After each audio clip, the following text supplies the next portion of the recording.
You don't know how many videos I fucking made and like try to upload and YouTube just I made a lot of videos for kids, which I guess I did. I kind of fucked up, so now I'm like starting over again through something wrong with my computer, and hopefully, I guess this is the fourth time that I'm the charm. I'm talking about when Dream, which is a Danish Spanish. And I remember watching a few years ago and being like really fascinated by it. It's something I haven't really seen like at all from any of the other movies. And I'll just get right into it. When Emily's Dream is about this girl named Marie who lives in this small town near the ocean. Like fishing's the main thing that they do get revenue, and she works in like this fish place. I don't know what the hell it's called. She's an outsider. Well, I mean, she grew up in a town, but because of her mom and all the rumors circulating around her, because like she's catatonic now, and like her own daughter has to take care of her. I mean, she has to take care of her mom along with her dad, and her mom has to get these shots every day. I can't really remember how often they had to give it to her, and I can't imagine like having to take care of my parents, especially at that young age, because she was like a teenager around that time, getting a job to help support the family. And basically, she was bullied a lot because of just the nasty rumors. There's one time when she was like supposed to put all the, I guess, excess organs or excess stuff for the fish into this like huge, sorry, I had to do that, kind of pool thing.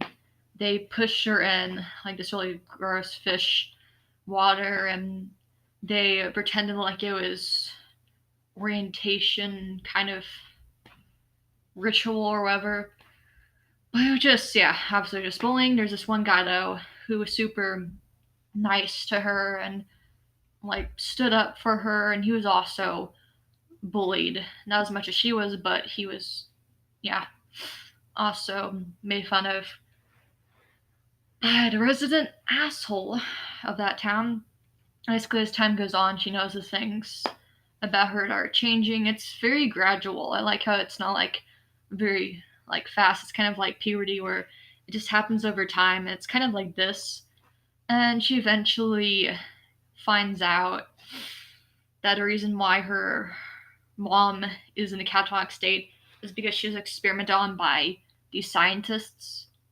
I think she was a refugee or something, must have kidnapped her and then did it. Turned her into this like turned this like thing that killed all scientists, and I forgot like the whole story. I think she escaped. Obviously, the only thing she was escaped by, like, I don't know exactly how.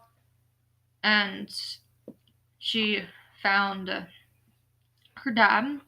Then they had her, and then she finds out that she has this hereditary thing. So if she has kids, the chances of her passing on this really shitty, guess, disease, you want to call it, like artificial or whatever, since it was made in a lab.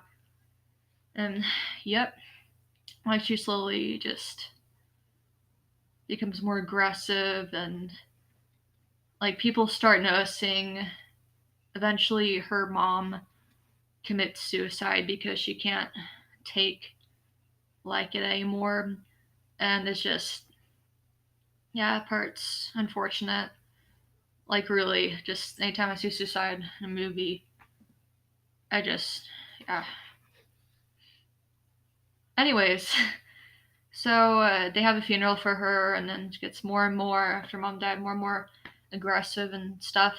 Eventually, though, she like runs away, and just because people, like the prison assholes, are looking for her, she runs away, and then the boy who's infatuated with her finds the girl just all like curled up, and like he stays by her, and it's like really heartwarming. Like, I mean, seriously, just despite what she's done, like he's still like by her, even like when she gets kidnapped and put on a boat, even when she kills all those guys who keep her locked up, he's still like willing to be with her. And also reminds me of her father, who, despite what her, despite what his wife has done, he still loves her no matter what. And it probably hurts him so much to have to, you know, watch as she gets her shots. I mean, it must really hurt him a lot to make that decision for it. Yep.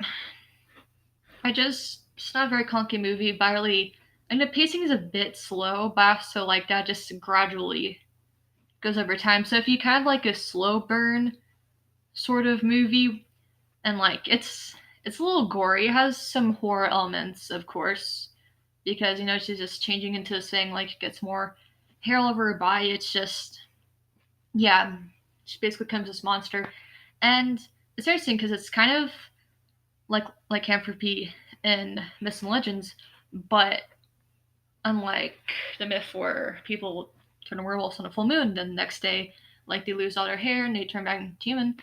Like she doesn't have that. Like she wakes up the next day. I mean, of course, she still has hair despite not being a full moon.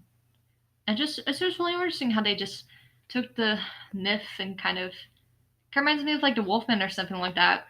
But yeah, so I'm gonna go, and I hope you guys like this brief but interesting review. I mean, I hope it's interesting. Like, yeah, it's probably on Netflix. Hopefully, last time I saw it, it was on there. So yeah, y'all should definitely check it out. And I'll see y'all on Monday. And hopefully, this fucking posts, because y'all have no idea the shit I've been going through trying to post it. All right, I'm gonna go now. Hope you guys have a great weekend. And all right, bye.